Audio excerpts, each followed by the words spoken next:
આજે આપણે વાત કરીશું ઇતિહાસના એ પ્રકરણની જેણે આખી દુનિયાનો ચહેરો બદલી નાખ્યો. હા, આપણે વાત કરી રહ્યા છીએ દ્વિતીય વિશ્વયુદ્ધની. 6 કરોડ 10 લાખ આ કોઈ નાનો સૂનો આંકડો નથી. આ એ કરોડો લોકોની સંખ્યા છે જેમણે આ મહાયુદ્ધમાં પોતાનો જીવ ગુમાવ્યો. દરેક આંકડા પાછળ એક જીવન હતું, એક વાર્તા હતી. અને એટલે જ આને માનવ ઇતિહાસનું સૌથી ભયંકર યુદ્ધ કહેવામાં આવે છે. આટલો મોટો વિનાશ દુનિયાએ પહેલાં ક્યારેય જોયો નહોતો. તો ચાલો ઊંડાણમાં ઉતરીએ. આ યુદ્ધ 1939 થી 1945 સુધી એટલે કે લગભગ 6 વર્ષ ચાલ્યું. અને વિચારો, આ કોઈ બે દેશો વચ્ચેની લડાઈ નહોતી. લગભગ 70 દેશો આમાં સીધી કે આડકતરી રીતે જોડાયેલા હતા. આ એક એવો વૈશ્વિક સંઘર્ષ હતો જેણે દુનિયાને કાયમ માટે બદલી નાખી. આ મહાયુદ્ધમાં આખી દુનિયા સ્પષ્ટપણે બે ભાગમાં વહેંચાઈ ગઈ હતી. એક બાજુ હતા મિત્ર રાષ્ટ્રો એટલે કે અલાઇડ પાવર્સ, જેમાં બ્રિટન, સોવિયત સંઘ અને અમેરિકા જેવા મોટા દેશો હતા. અને એમની સામે હતા ધરી રાષ્ટ્રો એટલે કે એક્સિસ પાવર્સ, જેમનું નેતૃત્વ જર્મની, ઇટાલી અને જાપાન કરી રહ્યા હતા. પણ સવાલ એ છે કે આટલો મોટો સંઘર્ષ શરૂ કેવી રીતે થયો? જુઓ, આ કોઈ અચાનક બનેલી ઘટના નહોતી. એના બીજ તો ઘણા સમય પહેલાં જ રોપાઈ ગયા હતા. કેટલીક આક્રમક અને વિસ્તારવાદી વિચારધારાઓ ધીમે ધીમે આખા માહોલને યુદ્ધ માટે તૈયાર કરી રહી હતી. આ બધું શરૂ થયું સરમુખત્યારશાહીના ઉદયથી. ઇટાલીમાં બેનિટો મુસોલિનીએ નવા રોમન સામ્રાજ્યના સપના બતાવીને ફેશિસ્ટ શાસન સ્થાપ્યું. તો જર્મનીમાં એડોલ્ફ હિટલર ચાન્સલર બન્યો અને લોકશાહીનો ગળેટૂંપો દઈને દેશને ફરીથી શસ્ત્રોથી સજ્જ કરવાનું શરૂ કર્યું. અને પૂર્વમાં જાપાન એક લશ્કરી સામ્રાજ્ય તરીકે ઉભરી રહ્યું હતું, જેણે 1931માં મંચુરિયા પર હુમલો કરીને પોતાની વિસ્તારવાદી નીતિની શરૂઆત કરી દીધી હતી. અને આ છે એ ચહેરો જે આ વિનાશના કેન્દ્રમાં હતો, એડોલ્ફ હિટલર. આ ફોટો તે ચાન્સલર બન્યો એના થોડા વર્ષો પહેલાંનો છે.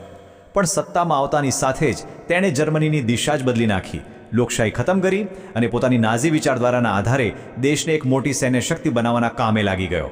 જો આપણે બંને પક્ષો પર એક નજર નાખીએ તો તફાવત સ્પષ્ટ દેખાય છે. મિત્ર રાષ્ટ્રોનું નેતૃત્વ સ્ટાલિન, રૂઝવેલ્ટ અને ચર્ચિલ જેવા નેતાઓ કરી રહ્યા હતા, જ્યારે ધરી રાષ્ટ્રોની કમાન હિટલર, હિરોહિતો અને મુસોલિનીના હાથમાં હતી. પણ આંકડા જુઓ, આંકડા ખરેખર ચોંકાવનારા છે. ધરી રાષ્ટ્રોએ લગભગ 1 કરોડ 20 લાખ લોકો ગુમાવ્યા, જ્યારે મિત્ર રાષ્ટ્રોનો આંકડો 6 કરોડ 10 લાખથી પણ વધારે હતો. આ દર્શાવે છે કે માનવતાએ કેટલી મોટી કિંમત ચૂકવી હતી. તો આખી દુનિયા યુદ્ધની આગમાં કેવી રીતે હોમાઈ ગઈ? આ કોઈ એક દિવસમાં નથી થયું.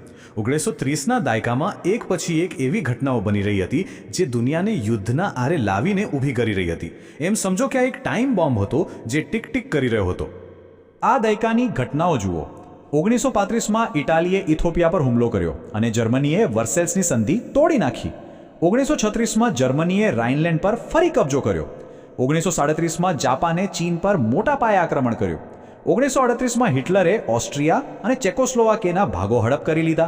અને છેવટે 1939માં જર્મનીએ બાકીના ચેકોસ્લોવાકિયા પર કબજો કર્યો અને પછી સોવિયત સંઘ સાથે એક કરાર કર્યો. એક પછી એક ડોમિનોઝ પડી રહ્યા હતા. અને પછી એ દિવસ આવ્યો. એક એવી ઘટના બની જેણે ઇતિહાસની દિશા હંમેશ માટે બદલી નાખી. પોલેન્ડ પરના આક્રમણે એ ચિનગારીનું કામ કર્યું અને જોતજોતામાં આખી દુનિયા આગની લપેટમાં આવી ગઈ. તારીખ હતી 1 સપ્ટેમ્બર 1939. જર્મનીએ પોલેન્ડ પર હુમલો કર્યો. આ ઘટના પછી બ્રિટન અને ફ્રાન્સ ચૂપ ન રહી શક્યા. તેમણે જર્મની વિરુદ્ધ યુદ્ધની ઘોષણા કરી. અને બસ આ જ ક્ષણથી યુરોપમાં દ્વિતીય વિશ્વયુદ્ધનો સત્તાવાર રીતે પ્રારંભ થયો. અને એકવાર યુદ્ધ શરૂ થયું પછી તે રોકાયું નહીં. યુરોપમાં જર્મની એક પછી એક દેશ જીતતું ગયું અને 1941 સુધીમાં તો મોટાભાગના યુરોપ પર તેમનો કબજો હતો. પણ આ સંઘર્ષ માત્ર યુરોપ પૂરતો સીમિત ન રહ્યો.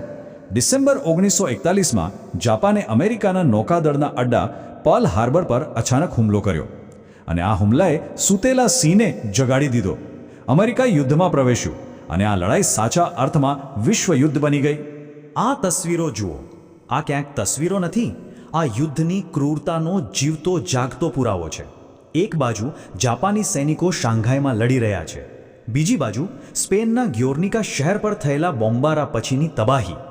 આ દ્રશ્યો એ વાતની સાક્ષી પૂરે છે કે આ યુદ્ધ માત્ર સૈનિકો વચ્ચે નહોતું લડાઈ રહ્યું, તેનો ભોગ સામાન્ય નાગરિકો પણ બની રહ્યા હતા. શહેરોના શહેરો ખંડેર બની રહ્યા હતા. શરૂઆતમાં તો એવું જ લાગતું હતું કે ધરી રાષ્ટ્રોને કોઈ હરાવી નહીં શકે. એમની જીત લગભગ નક્કી જણાતી હતી. પણ પછી ધીમે ધીમે વાર્તામાં એક નવો વળાંક આવ્યો. મિત્ર રાષ્ટ્રોએ હાર ન માની. ચાલો જોઈએ કે એમણે કેવી રીતે બાજી પલટી. ખાસ કરીને 1941 સુધીમાં જર્મન સૈન્યની તાકાત ચરમસીમાએ હતી. એવું લાગતું હતું કે તેમને રોકવા હવે અશક્ય છે. તેમની જીત નિશ્ચિત લાગતી હતી. પણ પછી બધું બદલાઈ ગયું. યુદ્ધમાં એક નિર્ણાયક વળાંક આવ્યો. વર્ષ હતું 1942 અને 1943. આ 2 વર્ષોએ યુદ્ધની દિશા બદલી નાખી. પેસિફિકમાં જાપાનને એક પછી એક હારનો સામનો કરવો પડ્યો. ઉત્તર આફ્રિકામાંથી ધરી સેનાઓને ખદેડી મૂકવામાં આવી અને સૌથી મોટો ફટકો જર્મનીને સ્ટાલિનગ્રેડમાં લાગ્યો, જ્યાં તેમની હાર વિનાશક હતી. આ જીત સાથે જ મિત્ર રાષ્ટ્રોનો જુસ્સો બુલંદ થયો અને ધરી રાષ્ટ્રો માટે પીછેહટ કરવાનો સમય શરૂ થઈ ગયો. આ મોટા વળાંક પછી હવે યુદ્ધનો અંત સ્પષ્ટ દેખાઈ રહ્યો હતો. યુદ્ધ હવે તેના અંતિમ તબક્કામાં હતો, જે ધરી રાષ્ટ્રોની હાર અને આ મહાવિનાશની સાચી કિંમતને ઉજાગર કરવાનો હતો. અંતિમ પ્રહાર 2 મોરચે થયો. યુરોપમાં 1944માં મિત્ર રાષ્ટ્રોએ ફ્રાન્સમાં પ્રવેશ કર્યો અને મે 1945 સુધીમાં સોવિયત સેના બર્લિન પહોંચી ગઈ. હિટલરના સામ્રાજ્યનો અંત આવ્યો અને જર્મનીએ બિનશરતી શરણાગતિ સ્વીકારી.